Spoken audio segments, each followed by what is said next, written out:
Hello students, in this video we'll discuss the beta function. Define b of a and b to be the integral from 0 to 1 of t to the a minus 1 and then 1 minus t to the b minus 1 dt. This function over here is called the beta function. The function is of a and b. This is called the beta function. It's defined for a and b greater than 0. We'd like to discuss properties of this beta function, in particular its relationship to the gamma function. Okay, so what we're going to do is we're going to notice, I'm going to make a transformation of this variable over here. What I'm going to do is the first thing we're going to do is we're going to try to put this into a more standard form. We're going to note, so we're going to let t be sine squared phi. Okay, then what will dt be? Then dt is going to be 2 sine phi cosine phi d phi, like that, okay? And then if I plug this into the integral, what's going to happen? Then my integral, my beta is going to, under this transformation, what will happen? My beta function of ab, well, when t is equal to 0, that says that phi is equal to 0, so I'm going to go from 0. And when t is equal to 1, that says that phi has to be pi over 2, right? So pi over 2, integral from 0 to pi over 2. Then I'm going to have a t to the a minus 1, so that's going to be a sine to what power? Sine to the 2a minus 2 of phi. And then I'm going to have 1 minus sine squared, but 1 minus sine squared is cosine squared. So that's going to be a cosine to what power? That's just cosine squared. It's going to be a cosine to the 2b minus 2 of phi. And then what do we have? Then what we replace our dt with, we're going to have a 2 over here. So I'm going to pull that 2 outside the integral over there like that. And then we have a sine phi, cosine phi, sine phi, cosine phi, d phi. So this is one property of the beta function that's equal to what? It's equal to 2, the integral from 0 to pi over 2 of the sine of 2a minus 1 of phi, the cosine of 2b minus 1 phi d phi. And this is very important because this is going to help us relate the gamma function to the beta function over here. Okay, excellent. So now what I'm going to do is I'm going to do the following. I'm going to consider gamma of a times gamma of b. So gamma of a times gamma of b. How will we do that? Gamma of b. Okay. Well, let's write this out. What will this be? Gamma of a times gamma of b. Gamma of a is the integral from 0 to infinity of t to the a minus 1 e to the negative t dt. And then gamma of b is going to be the integral from 0 to infinity of, let's say, v to the b minus 1 e to the negative v dv. Okay? Now what we're going to do over here is I'm going to change both t and v into different variables. I'm going to square them and put them together over here. So what we really have is we have this integral over here. What we're going to do is we're going to let t be x squared. And I'm going to let v be y squared. So I'm going to change the variables on both those integrals simultaneously. So if I do that, what will we get? So what we'll get is that dt is 2x dx, right? And dv is 2y dy. Great. Okay. And so what will our integrals turn into? This first integral is going to turn into the integral from 0 to infinity of what?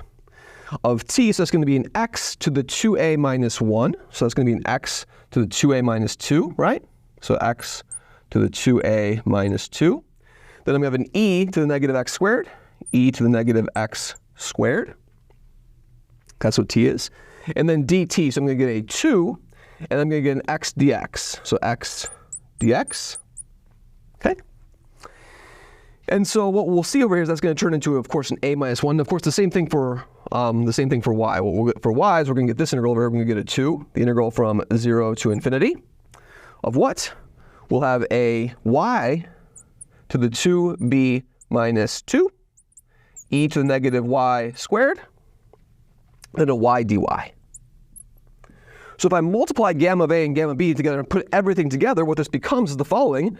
This becomes 4, the integral from 0 to infinity, the integral from 0 to infinity of what?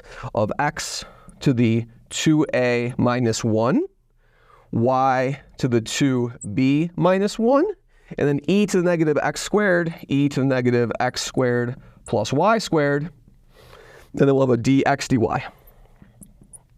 Okay? Now, of course, realize that this region here is just the first quadrant. So this region corresponds to the first quadrant. The region of integration is the first quadrant. Okay? Excellent. So what can we say? We can say that this is going to be equal to, in polar coordinates, if I change the polar,